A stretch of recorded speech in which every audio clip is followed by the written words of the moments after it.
네, 안녕하세요.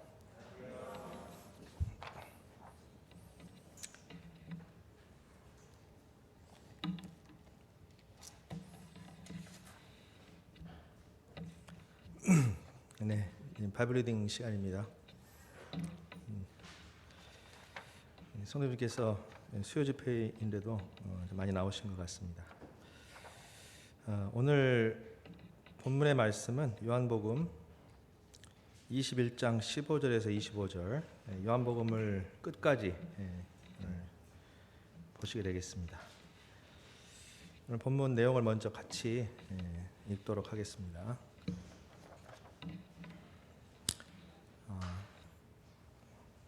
제가 읽도록 하겠습니다. 그들이 조반 먹은 후에 15절입니다. 예수께서 시몬 베드로에게 이르시되 요한의 아들 시몬아 내가 이 사람들보다 나를 더 사랑하느냐 하시니 이르되 주님 그러하나이다. 내가 주님을 사랑하는 줄 주님께서 아시나이다. 이르시되 내 어린 양을 먹이라 하시고 또 두 번째 이르시되 요한의 아들 시몬아 내가 나를 사랑하느냐 하시니 이르되 주님 그러하나이다. 내가 주님을 사랑하는 줄 주님께서 아시나이다. 이르시되 내 양을 치라 하시고 세 번째 이르시되 요한의 아들 시몬아 내가 나를 사랑하느냐 하시니 주께서 세 번째 내가 나를 사랑하느냐 하시므로 베드로가 근심하여 이르되 주님 모든 것을 아시오매 내가 주님을 사랑하는 줄을 주님께서 아시나이다. 예수께서 이르시되 내 양을 먹이라. 내가 진실로 진실로 내게 이르노니 내가 젊어서는 스스로 띠띠고 원하는 곳으로 다녔거니와 늙어서는 내 팔을 벌리리니 남이 내게 띠띠우고 원하지 아니하는 곳으로 데려가리라.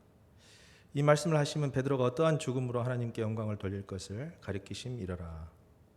이 말씀을 하시고 베드로에게 이르시되 나를 따르라 하시니 베드로가 돌이켜 예수께서 사랑하시는 그 제자가 따르는 것을 보니 그는 만찬석에서 예수의 품에 의지하여 주님을 파는 자가 누구오니까 묻던 자더라. 이에 베드로가 그를 보고 예수께 여짜오되 주님 이 사람은 어떻게 되겠사옵나이까?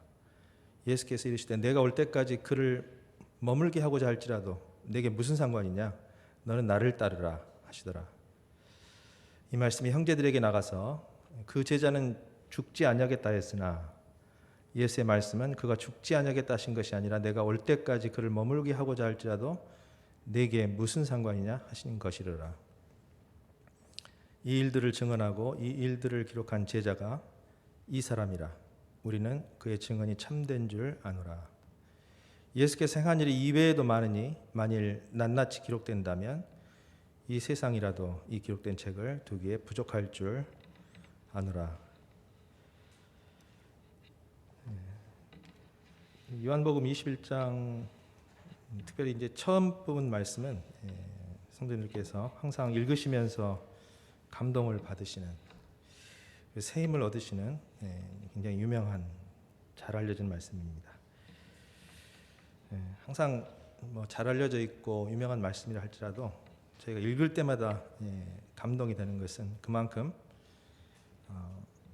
저희와 동일한 그런 그 연약성을 지닌 시몬 베드로가 저희와 이렇게 마음으로 형편으로 다 이렇게 일치감을 느끼기 때문에 아마 그러실 것 같습니다. 오늘 이제 세 가지 것을 시간이 많지 않기 때문에 한 세 가지 정도 것을 제가 여기서 이제 강조를 드리고 싶습니다. 그 말씀을 드리기 전에 이제 연대기 순으로 지금 사복음서가 진행이 되고 있고 이제 다음 주면은 다음번 한 번 남은 것으로 끝이 나겠죠. 그래서 이제 잠시 끝 부분의 연대기 적으로 조금 흐름을 먼저 잠깐 보면은 지금 요한복음 20장으로 해서 이제 요한복음이 마무리가 지어야 되는데 이제 요한복음 21장이라고 하는 이 에필로그 끝마무리가 된 이후에 또 하나 이렇게 성령님께서 사도 요한을 통해서 시간이 얼마나 지났는지 모르지만 요한복음의 마무리를 추가로 이렇게 하십니다. 이것은 이제 앞으로 다음 시간까지 합쳐가지고 이제 사도행전으로 이어지는 중요한 아주 중요한 연결 고리가 되기도 하고요. 또 우리 그리스도인들이 주님을 믿고 믿는 데서 멈추는 것이 아니라 정말 하나님께서 원하시는 삶을 살도록 그 삶이 무엇인가, 하나님의 뜻이 무엇인가를 하나님이 가장 원하시는 저희들이 가장 원하시는 게 무엇인가를 역시 사도 요한을 통해서 21장을 통해서 강조하시는 그런 중요한 장이 되겠습니다. 지난번 20장 끝에 분명히 이것을 기록함은 예수께서 하나님의 아들 그리스도를 믿게 하려 하며 믿고 이름을 힘입어 그 이름을 힘입어 생명을 얻게 하려 합니다. 이것을 이제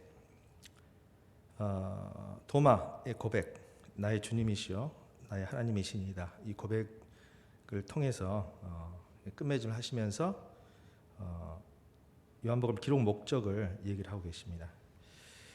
예수님을 믿고 생명을 얻게 하는 데서 그친다고 한다면 이제 그리스도인의 삶에 있어서 뭔가 조금 맞긴 맞는데 뭔가 조금 요한복음의 마무리가 좀 덜 된 것 같다는 생각이 성도님들께서 아마 드실 거예요. 그렇죠? 실제적으로 지난번에 들으셨습니다만 21장은 이제 디베랴 호수 갈릴리 지역이죠. 예루살렘에서 예수님께 십자가에서 못 박히시고 제자들을 향해서 갈릴리로 먼저 가겠다. 너희들이 그리로 가야 된다. 와야 된다 하시면서 제자들을 이제 십자가에 달리기 전에 갈릴리에서 만날 것을 분명하게 명령하셨어요. 그래서 제자들도 이제 그것을 기억하고 갈릴리로 가서 예수님의 명령대로 예수님을 기다리고 있는 그런 상황에서 21장이 묘사가 되어 있죠. 이 디베랴 호수가 갈릴리 호수니까요. 그래서 이 갈릴리 호수에서 주님께서 두 가지 명확한 실물 교훈을 통해서 두 가지 명확한 사명을 주님께서 다시 상기시키시고 주십니다. 그게 바로 첫 번째가 뭐냐면은 지난번에 보셨던 사람을 낚는 어부로서의 사명. 오늘 보시는 이 목자로서의 사명. 이거 두 개를 주님께서 이 제자들에게 베드로에게 특별히 또 더 나아가서 저희들에게 주님께서 이런 생생한 실물 교훈을 통해서 보여주시는 것입니다. 뭐든지 이게 말씀으로만 하시면은 덜 생생하잖아요. 그런데 주님께서 물고기 잡는 것을 통해서 사람 낚는 어부에 대해서 옛날에 겪었던 그 경험을 베드로와 그 제자들을 몇이 실질적으로 겪었던 그 경험을 다시 겪게 하시면서 주님께서 새로 처음 부르셨던 그때 당시에 처음 사랑, 처음에 그것을 회복해 하시는 그런 장면이 나옵니다. 이게 실제로 말씀으로 하시는 게 아니라 물고기 잡는 걸 통해서 더 생생하게 하신 거죠. 이게 정말 최고의 교사십니다. 그리고 조반을 먹으라 와서 조반을 먹으라 지난번에 있었죠. 그래서 주님께서 숯불구이로 생선도 구워주시고 이 떡도 주시고 정말 성도님들 숯불구이 좋아하시잖아요. 낭만적이고 성도님들이 숯불구이 밖에서 하시면 좋고 어디 가서도 하시면 좋고 또 우리 숯불구이에서 이렇게 막 땀 뻘뻘 흘리시면서 뭔가 구우시는 형제님 멋있잖아요. 자매님 멋있잖아요. 우리 주님께서 실제로 부활하시고 하나님이신데 승천하시기 전에 숯불로 구우셨어요. 그 생각하시는 예전에 뭐 우리 모모 형제님, 형제님들 많이 구우시니까 그분처럼 그렇게 구우신 거예요. 얼마나 참 자상하시고 얼마나 이 피조물들에게 주님께서 그렇게 인자하시고 그렇게 피조물들을 생각하시는지 참 감동이 됩니다. 근데 그렇게 먹이시면서 또 얼마나 생생합니까? 내 어린 양을 먹이라. 그러니까 완전히 이 실물 교훈을 통해서 주님께서 그런 두 가지의 이 명령을 다시 한번 이렇게 하시는 것을 볼 수가 있습니다.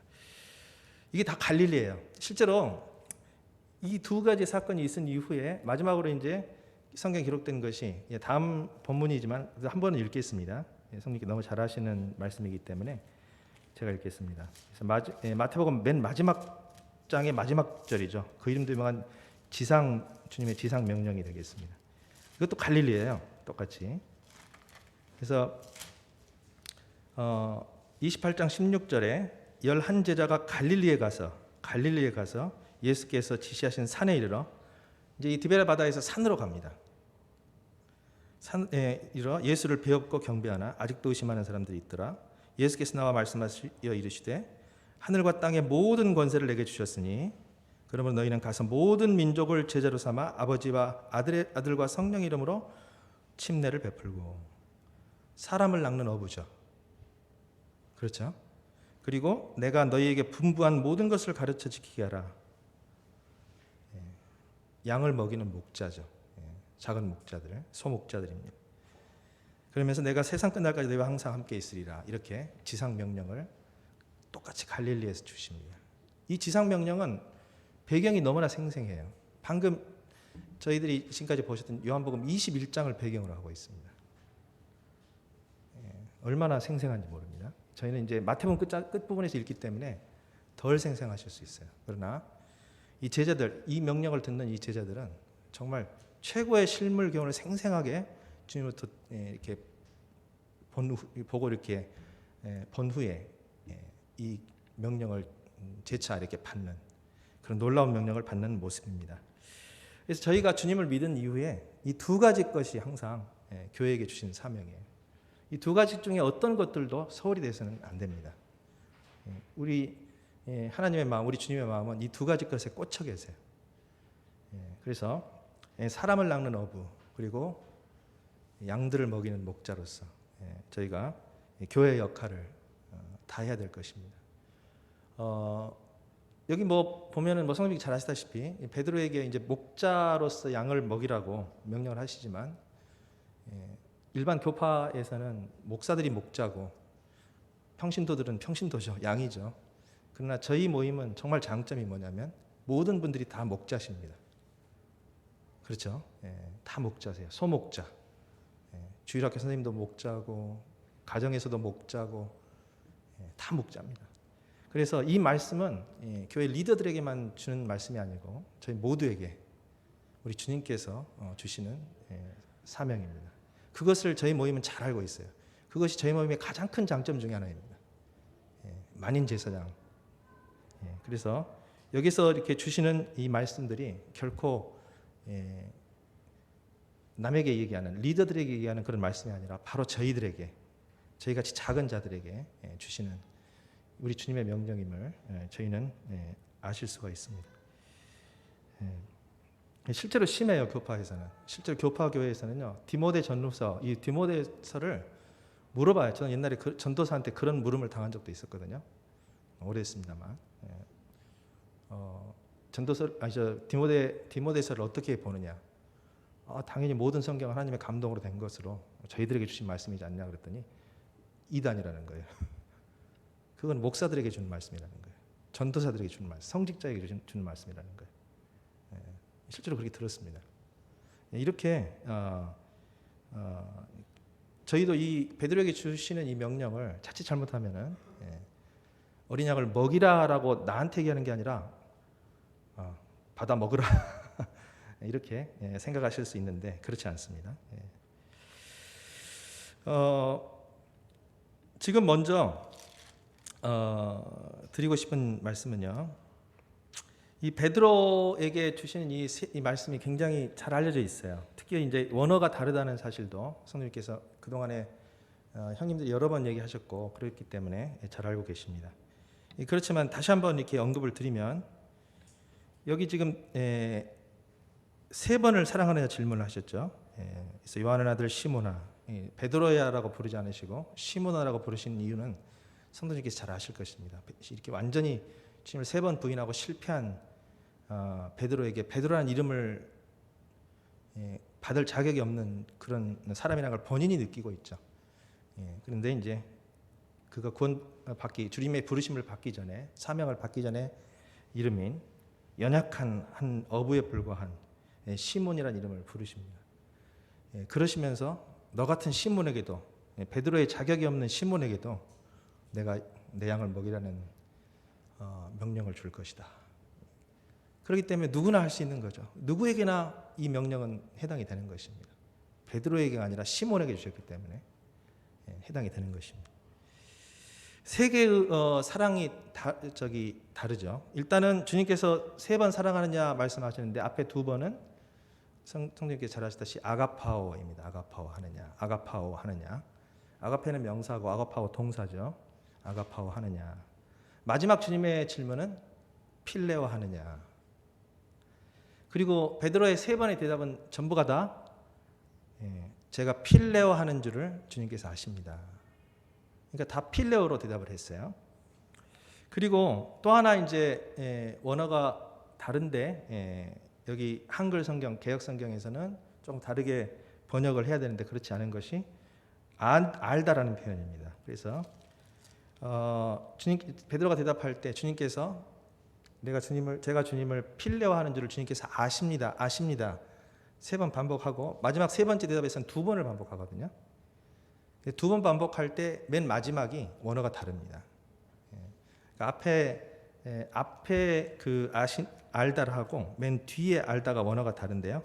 앞에 알다는 말 그대로 주님께서 하나님이시기 때문에 전지전능하신 분이기 때문에 다 아신다는 그런 의미의 오이다라고 하는 헬라어입니다. 근데 맨 마지막에 여러 성도님들이 그 17절 베드로가 3번째 이제 대답하죠. 베드로가 근심해서 이렇게 금심하면서 주님께서 모든 것을 아시오매, 이게 오이단 그대로 위에 가고 똑같이 오이단인데요. 주님이 모든 걸 아시는 전지하신 분이 하나님이십니다. 근데 내가 주님을 사랑하는 줄 주님께서 아십니다. 이거는 달라요. 이건 기노스코. 그래서 성령님께서 잘 아시는 요한복음 그 17장 몇 절이죠? 지금 절수가 잘 기억이 안 나는데 성령이 잘 아시는 대로 영생은 하나님과 그 아들 예수 그리스도를 아는 것이다 할 때 그 아는 것이다 기노스코죠. 히브리어로는 야다입니다. 야다. 그래서 경험으로 아는 거, 실제 체험으로 아는 거, 부부관계, 부부가 아는 것을 가리킵니다. 그래서 실제로 마지막에 이 기노스코라는 표현으로 이렇게 기록이 되어 있는 것은 실제로 이 베드로의 근심하여라는 말을 그대로 투영한 것입니다. 베드로는 근심했죠. 왜냐하면은 주님께서 아가파와 하느냐, 이거는 이제 성도님께서 잘 아시다시피 하나님에 해당되는 사랑이죠. 그리고 감정에 기초한 사랑이 아닙니다. 좋아하는 감정에 기초한 사랑이 아니고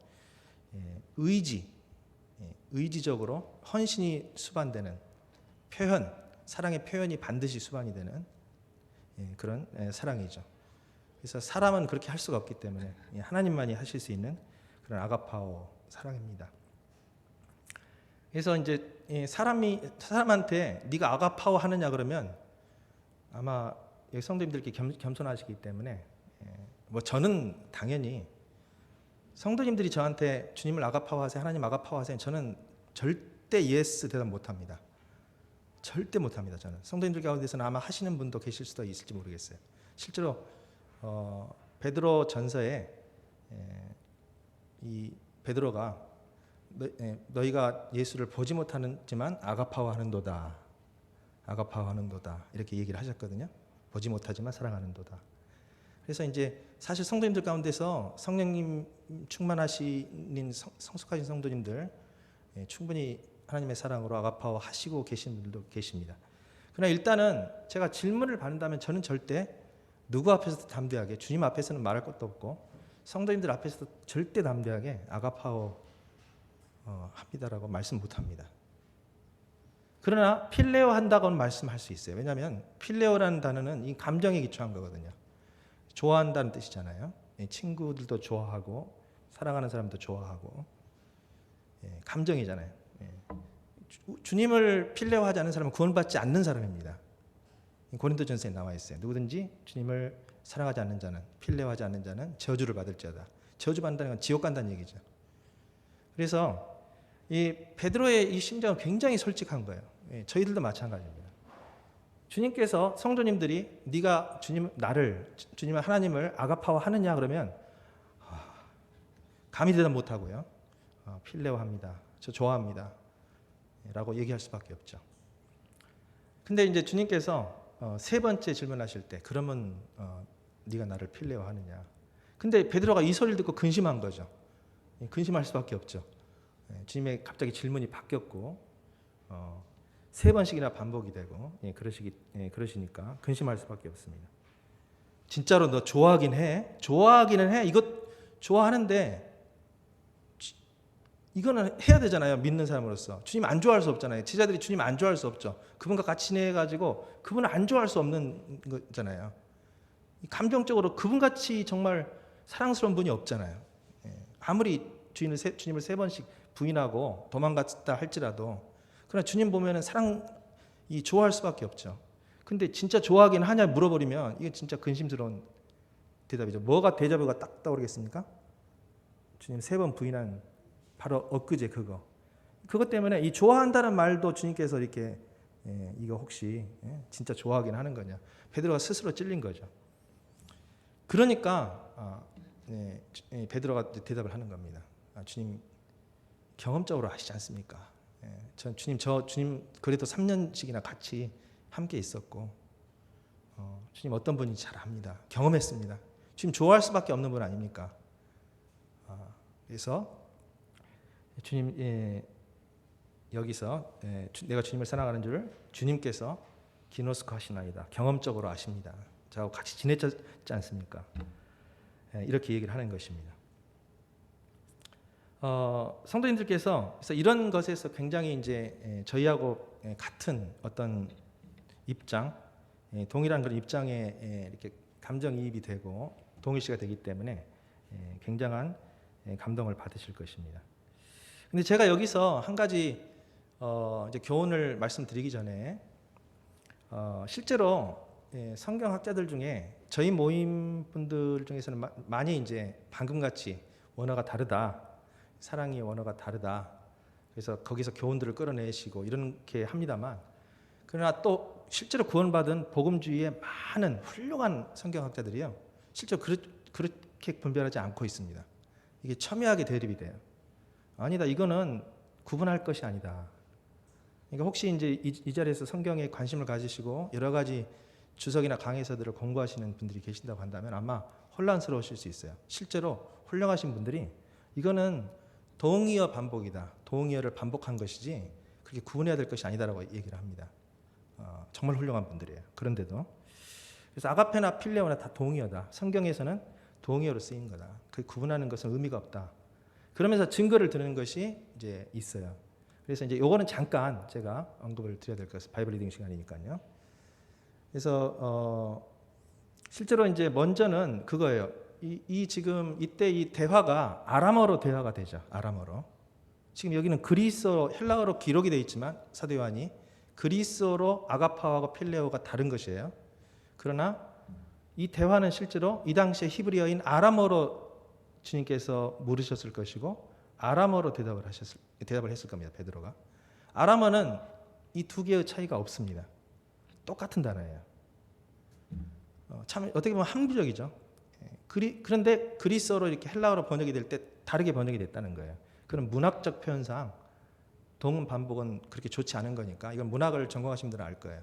그래서 이제 동의어로 살짝 바꾼 것이다. 그러면서 이제 예를 듣는 것이 이제 몇 가지 예를 듭니다. 하나는 이제 구약 성경을 히브리어로 기록이 되어 있죠. 그걸 헬라어로 번역한 70인역 성경이라고 있어요. LXX 70인역. 그때 당시에 실질적으로 예수님 당시에 70인역을 사용을 했어요. 일반 사람들이요. 회당에서나 히브리어를 읽었죠. 히브리 성경을 읽었지. 실제로 일반적으로는 이 70인역 성경을 사용했고 이 신약 성경에 있을 때 70인역 성경들이 구약 성경으로 인용이 되어 있습니다. 히브리어가 인용이 되어 있는 게 아니고 헬라어 구약 성경 70인역이 인용이 되어 있어요. 이 신약에 이 구약 인용된 게 많잖아요. 그만큼 이제 잘 그때 당시에 쓰였던 것인데 거기에 보면 이게 두 개가 원래 히브리어를 헬라어로 번역한 거잖아요. 히브리어 구약 성경을 헬라어 구약 성경으로 번역한 거잖아요. 그럼 히브리어 구약 성경에 사랑한다는 말을 다 그 헬라어에는 뭐 중구난방으로 뭐 이렇게도 번역했다 저렇게도 번역했다 한다는 거예요. 그거 보면은 별 의미가 없다는 거예요. 70인역 성경을 보니까 그런 것에 예를 뭐 몇 개 듭니다.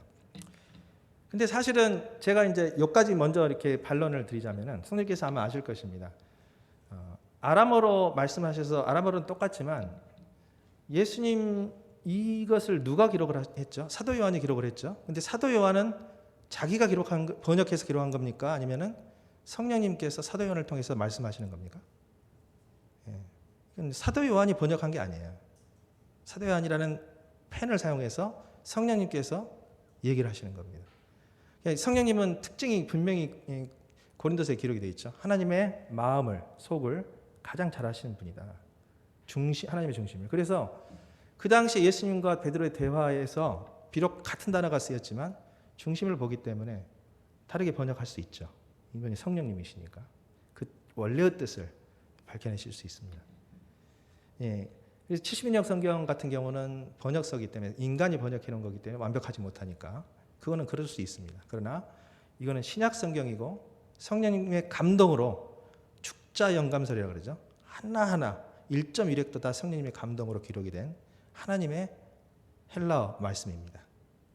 그렇기 때문에 이 두 개를 구분하는 것은 아까 그런 반론은 큰 의미가 없을 수 있죠.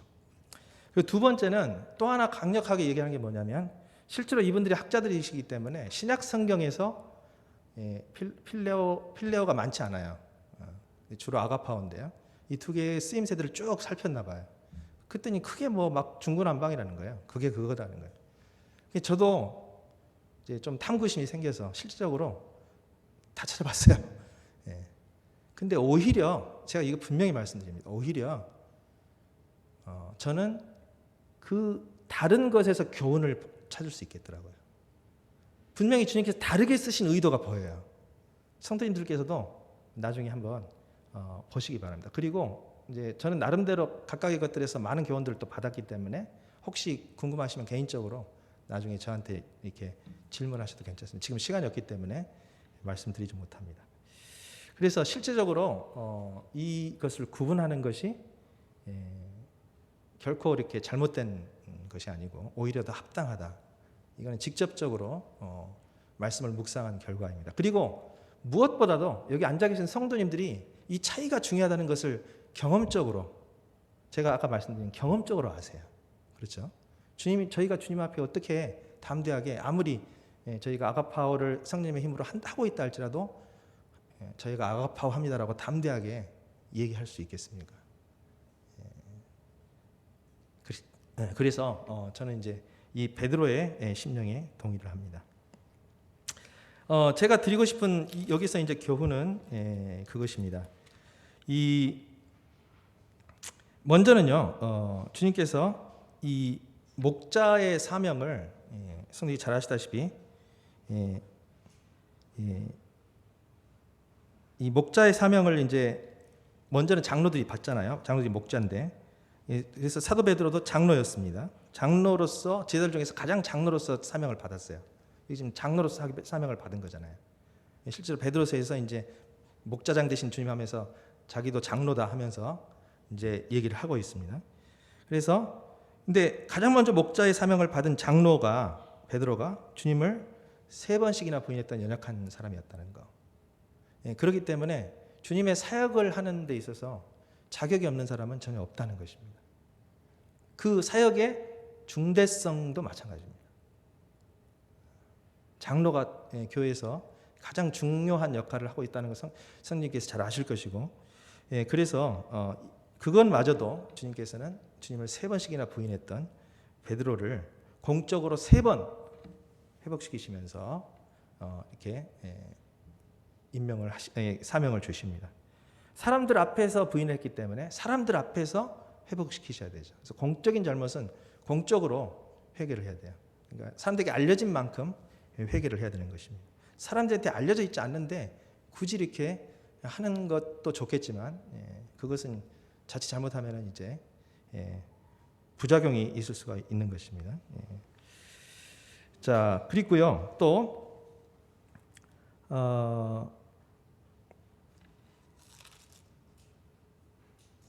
여기서 또 중요한 경우는 그리스도를 섬기는 동기가 있잖아요. 주님께서 내 양을 먹이라 내 양을 먹이라 하셨어요. 이 성도님들께서 항상 저도 그렇고 이 성도님들 이렇게 항상 대하시다 보면은 가끔 마음에 안 들잖아요.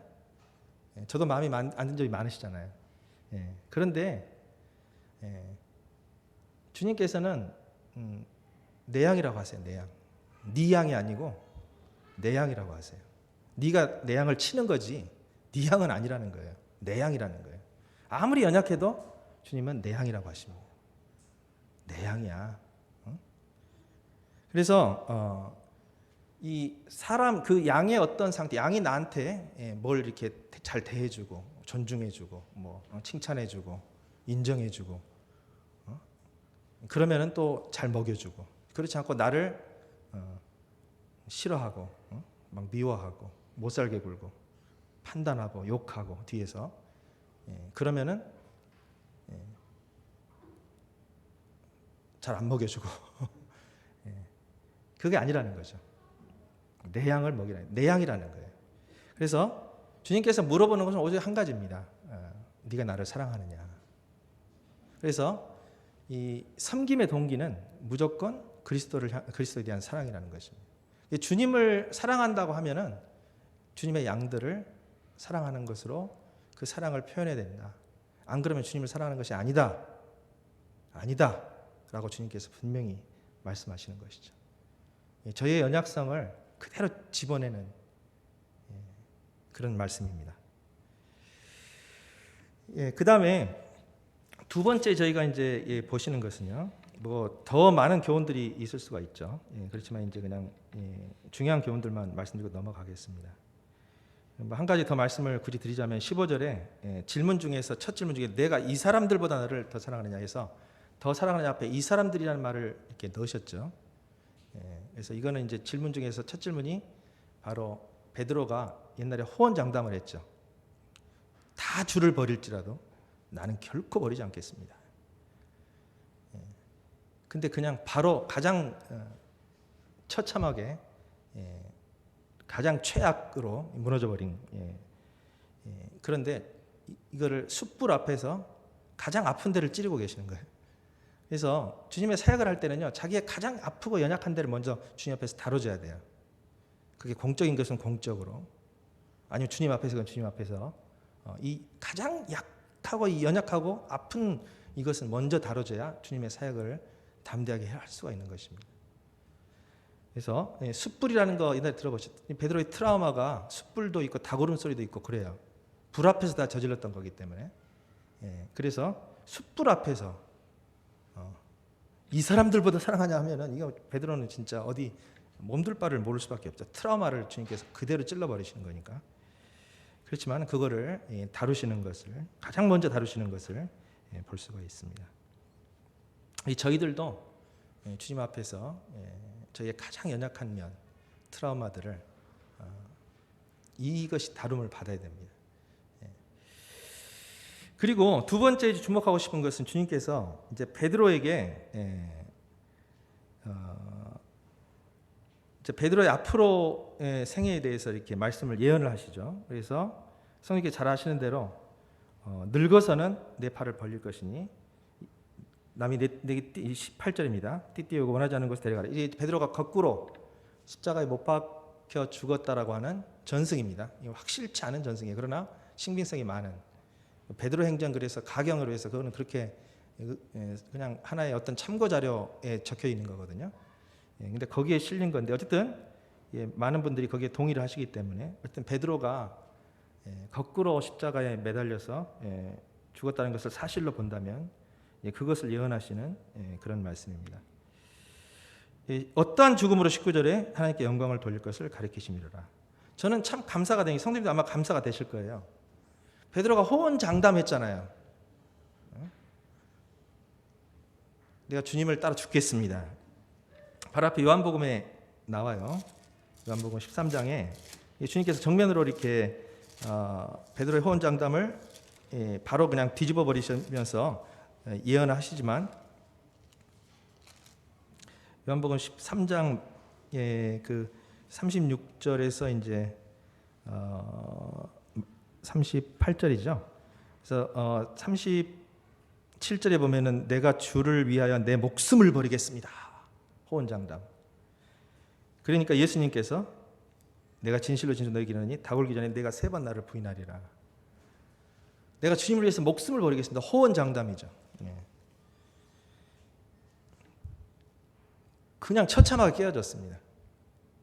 근데 할렐루야, 감사한 건요, 이루어졌어요. 결국 자신의 호언장담이 이루어졌습니다. 이루어지지 않았나요? 이루어졌어요. 우리가 때로 주님 앞에서 호언장담 하잖아요. 그리고 그것이 전번에 이번 형님이 저기 앞에서 그 자녀들에서 기도하시면서 그 내용이 나왔잖아요. 저게 때로 호언장담하지만 그것마저도 또 흔들리잖아요. 그렇지만 그 연약해서 그걸 이루지 못하잖아요. 그저 그냥 부끄러워하고. 근데 그 호언장담을 주님께서 유심히 들으신다는 거예요. 그리고 저희들의 연약한 능력과 힘과 의지로 이루시는 것이 아니라 주의 성령님께서 저희들을 다루시고 또 다루시고 깎으시고 또 깎으시고 빚으시고 또 빚으셔서 낮추시고 또 낮추셔서 온전히 성령님만을 의지하게 하시고 저희들이 했던 그 말 자체는 대단한 거잖아요. 그걸 이루게 하실 수 있다는 것입니다. 이것이 소망이죠. 왜냐하면 그 소원 자체는 너무 선한 것이니까. 그렇지 않습니까? 저희 말은 선하잖아요. 하나님 앞에서 다 소원은 선하잖아요. 비록 이루지 못하지만. 그러나 주님께서 그걸 유심히 들으시고 저희들의 생애를 사용하셔서 이루게 하신다는 것입니다. 그것을 베드로의 이 삶을 통해서 분명하게 보여주셨습니다. 이것이 바로 저희의 소망입니다. 모든 소망은 저에게 있지 않습니다. 저희를 바라보면 절망뿐이지만 그러나 하나님이 놀라우신 분이시므로 우리 주님께서 놀라우신 분이시므로 그렇게 이루실 것을 믿습니다. 그리고 나를 따르라 하셨어요. 여기 이것도 전부가 다 이제 갈릴리에서 베드로를 부르실 때 나를 따라오너라. 내가 너로 사람을 낚는 어부가 되게 하리라. 다 처음 하셨던 것을 그대로 반복하시는 거예요. 상기시키는 거예요. 제자의 삶이죠. 십자가의 삶을 살 것을, 순교의 삶을 살 것을, 하나의 미랄이 되어서 죽는 삶을 살 것을 분명히 여기서 명령을 하고 계십니다. 근데 이 한글 성경에서는 제대로 표현이 덜 된 헬라어 원어적인 의미를 여기서 좀 주목할 필요가 있어요. 이 지속 시제입니다. 계속해서 나를 따르라 이게요. 나를 따르는 의미가 계속해서 나를 따르라. 이 말을 베드로가 들을 때는요, 이게 달리 들려야 돼요. 왜냐하면 베드로는 지금 주님을 계속해서 따랐던 사람이 아니거든요. 그렇죠? 방금 전에까지 계속해서 따랐던 사람이 아니에요. 지난 며칠간에 이루어진 일이에요, 이게. 바로 며칠 전에, 오래전이 아니고요. 주님을 3번이나 부인했던, 주님을 따르기는커녕 완전히 그냥 박살이 났던 그런 베드로한테 나를 계속해서 따라. 그래, 지금까지 따라왔던 것처럼 계속해서 따라와. 이렇게 명령을 하세요. 이 놀라운 명령입니다. 왜냐하면 이 실패는요, 그리스도인에게서 실패는 부끄러운 것이지만 그러나 하나님의 원대하신 뜻 가운데서는요, 필연적인 것입니다. 주님께서 저희가 실패를 할 때 결코 놀라지 않으세요. 저희가 실패하고 넘어질 때 주님은 놀라지 않으십니다.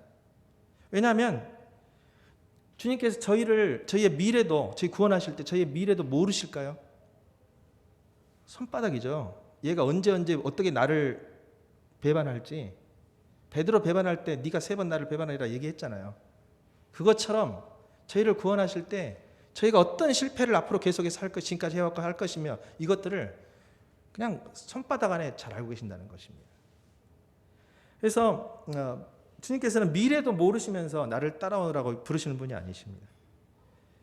저희의 죄값은 이미 십자가에서 다 치러졌기 때문에 그것 때문에 지옥 가진 않습니다만, 그러나 저희의 실패는 주님께서 이 실패는 하나의 필연적인 과정이라는 것입니다.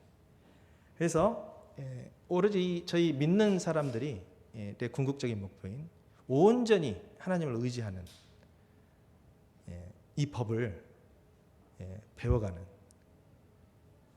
그런 과정이라는 것이죠. 이게 자기 자신이 아니라 하나님을 의지하고 주님을 의지해야 하는 것, 자기 자신의 자신감 대신에 오로지 그리스도 하나님을 신뢰하는 것을 어떤 상기시켜주는, 계속해서 상기시켜주면서 저희들을 깎고 더 깎는 그런 하나의 과정일 뿐이라는 거죠. 실패라는 것이. 그것을 얘기를 하고 있습니다.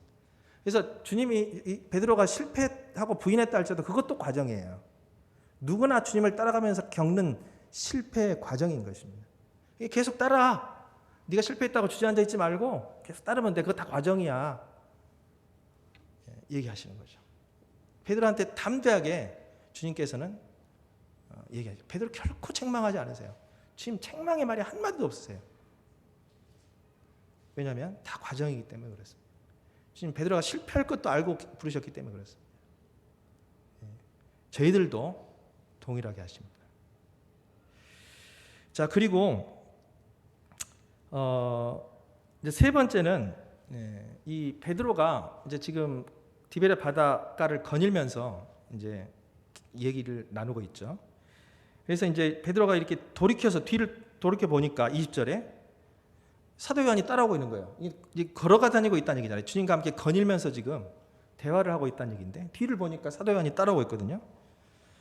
그러니까 이제 이 베드로는 이제 주님을 바라봐야 될 베드로가 갑자기 사람을 본 겁니다. 이거는 자연적인 현상이에요. 그래서 성도님께서 잘 아시다시피 주님을 열심히 섬기고자 하는 열심인 성도들, 사람을 낚는 어부로서 성도들을, 교회를 이렇게 돌아보는, 각자의 위치에서 돌아보는 그런 소목자들, 작은 목자들로서 따라갈 때 반드시 필연적으로 겪어야 되는 것이 바로 뭐냐면 경쟁심입니다. 경쟁심. 베드로는 세 번 딴 데를 받고 3번 다 엉뚱한 소리 했거든요. 한 번은 아까도 했던 그때 갈릴리 바다 그때입니다. 그물이 그득하게 쌓이니까 2배에 넘쳐도 그물 찢어지고 2배에 넘치 가득하니까 막 베드로가 혼비백산해 가지고 뭐라 그러죠?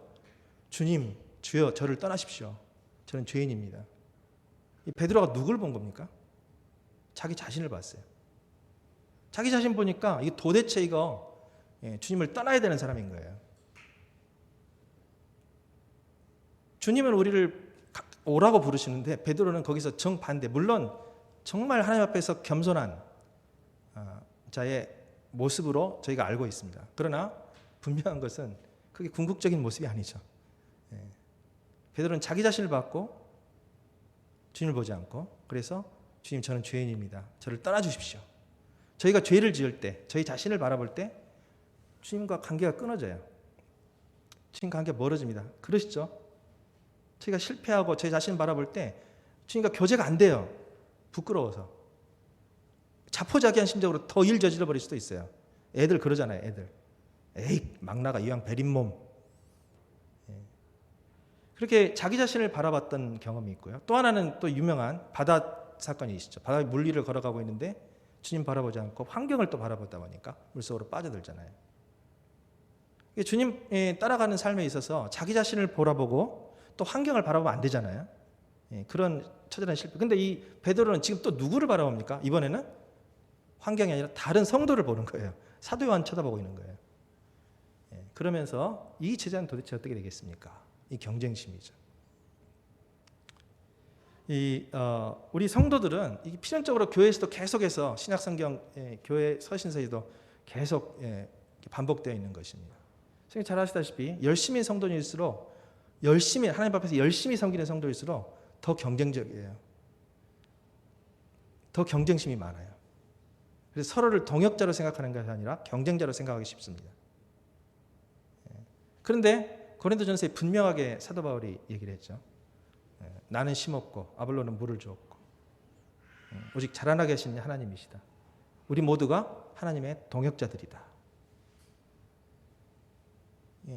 주님께서 내다보신 겁니다. 앞으로 너희들이 이런 사역하게 있어서 문제가 될 게 뭐냐면 바로 서로 간의 경쟁심이 될 것이다. 이것이 서로 간의 다툼과 분열로 일으켜질 수 있고 결국은 하나님의 사역에 있어서 엄청난 큰 제약이 될 것이다. 거침돌이 될 것이다. 너희들은 경쟁자가 아니다. 너희들은 동역자이다. 너는 나를 따르라. 무슨 상관이냐? 영어를 아시는 분 아시죠? It's none of your business. 욕이에요, 욕. 주님께서 꾸짖으신 거예요. 내가 죄송합니다. 무슨 상관? 이거는 주님께서 꾸짖으신 겁니다. 이건 아주 심각하게 다루신 거예요. 고린도전서에서 분열이 심각했잖아요. 제일 먼저 분열에 대해서 다루잖아요. 사도 바울이 제일 심각한 범죄거든요. 그게 가장 큰 문제입니다. 분열이 경쟁심에서 발동을 하죠. 그래서 주님께서도 이것은 베드로를요 책망을 하세요. 베드로가 3번 부인했는데도 책망하시지 않으셨거든요. 그러나 이 경쟁심은 주님께서 엄하게 다루십니다. 책망하세요. It's none of your business. 네 무슨 상관이야? 네나 잘해. 근데 저희의 가장 큰 연약성이 인간의 가장 큰 연약성이기도 해요. 특히 열심인 분들이 더 연약하실 수 있습니다. 그래서 주님의 이 말씀을 저희가 유념해야 될 것 같습니다. 저희의 시선은 오직 히브리서 12장 1절에서 2절 나온 대로 우리 주님께만 고정시켜야 되고요. 각자 주님을 향한 부르심이 있기 때문에 주님만 따르는, 주님만 바라보고 따르는 다른 사람이야 다른 사람부터 칭찬을 받던 뭐를 하던 높임을 받던 잘 되던 성공하던 뭐든 간에 관심 끄고 너는 나를 따르면 돼. 네가 갈 길이 어디냐면 넌 죽는 거야. 네 잘 되는 게 아니고 너 십자가에서 거꾸로 매달려 죽는 거야. 네가 갈 길이야. 이것이 이제 사실은 주님께서 저희에게 주시는 말씀입니다. 참 어떻게 보면 참 부담스럽고 참 베드로는 이걸 못해요. 지금도 못합니다. 이 말씀들. 그러나 성령께서 오시고 베드로를 다듬어 가시고 결국은 하게 하셨어요. 하나님의 힘으로, 저희의 힘이 아니고 저희도 사실은 걱정할 게 없습니다. 하나님이 하실 것입니다. 그게 은혜입니다. 마지막으로 3번째 제가 말씀을 사실 드린 거예요. 3가지 말씀드렸다고 말씀드렸죠. 첫 번째는 내 양을 먹이라. 주님을 사랑하는 이 섬김의 동기는 주님에 대한 사랑이다. 하나님을 사랑하는 마음으로 하나님의 양들을 내 양이 아닙니다. 다른 사람에게서 뭔가를 바라고 건 내 양을 먹으라죠. 먹으라. 내 양을 먹이라가 아니라 양고기를 먹으면 맛있잖아요. 나에게 유익이 되고 내 양을 먹으라죠. 먹으라. 먹이라 그랬는데 먹어버리는 건 그게 아니고요. 두 번째는 바로 계속해서 주님을 좇고 너의 실패에 거기에 낙담하지 말고 그거 다 과정이다. 필연적인 다 알고 있다. 계속해서 너는 나를 쫓아와야 된다. 결국은 주님께서 네가 호언장담한 것을 이루실 것이다. 네가 아니라 주님의 힘으로 이루실 것이다. 할렐루야. 그리고 3번째는 주님의 사역에 있어서 주님께서 맨 마지막으로 강력하게 베드로를 처음으로 꾸짖으시면서 이 꾸짖으셨다는 것이 굉장히 심각한 거예요. 3번 부인에도 베드로를 꾸짖지 않으셨는데 이 경쟁심 발동하니까 꾸짖으시는 거예요.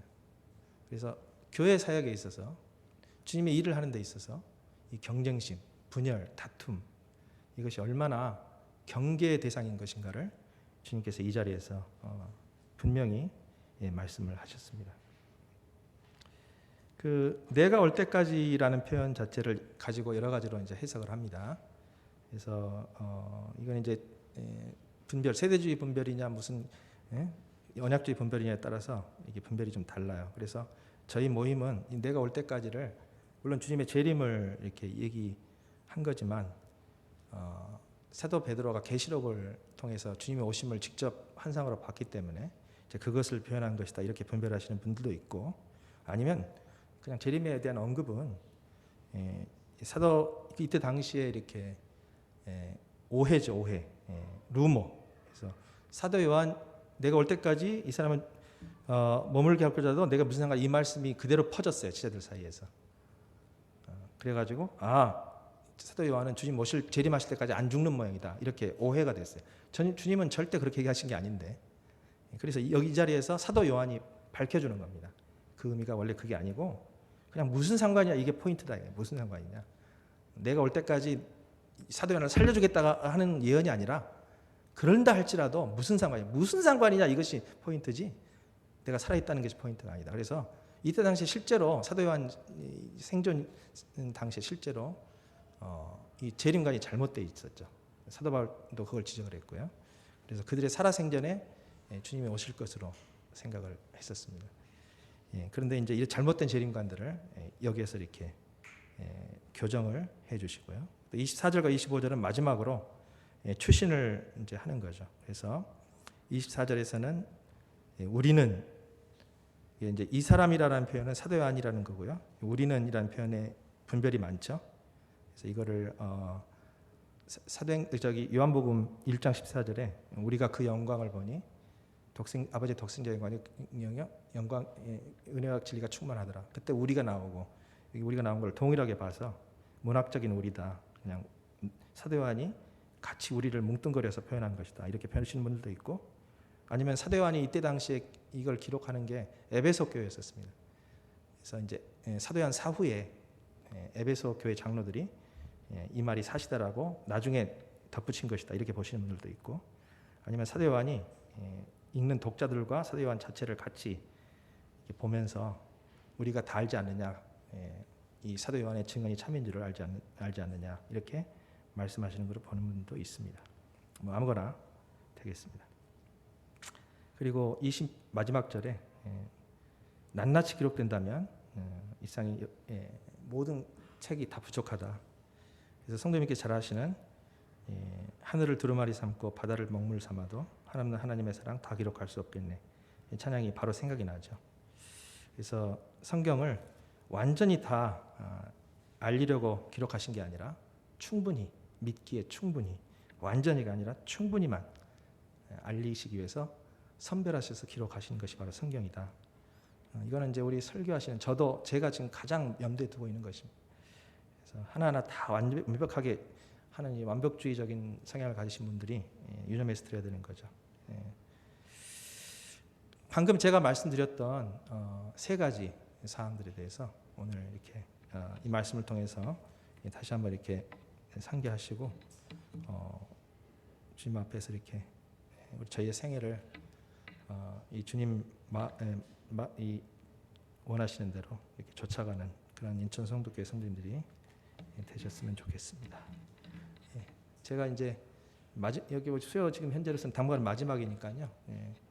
바이블 리딩이 지금도 55분인데 사실은 바이블 리딩만 아니면은 이제 다 다룰 필요가 없죠. 그냥 딱 말씀드리려는 것만 이렇게 다루면 되는데, 바이블 리딩들은 그래도 조금 중요한 것들은 다 다뤄줘야 되기 때문에 이제 이익준형님도 그렇고 저도 그렇고 이렇게 중요하다고 생각되는 것들이 말씀드리다 보면 시간이 넘칠 수밖에 없습니다.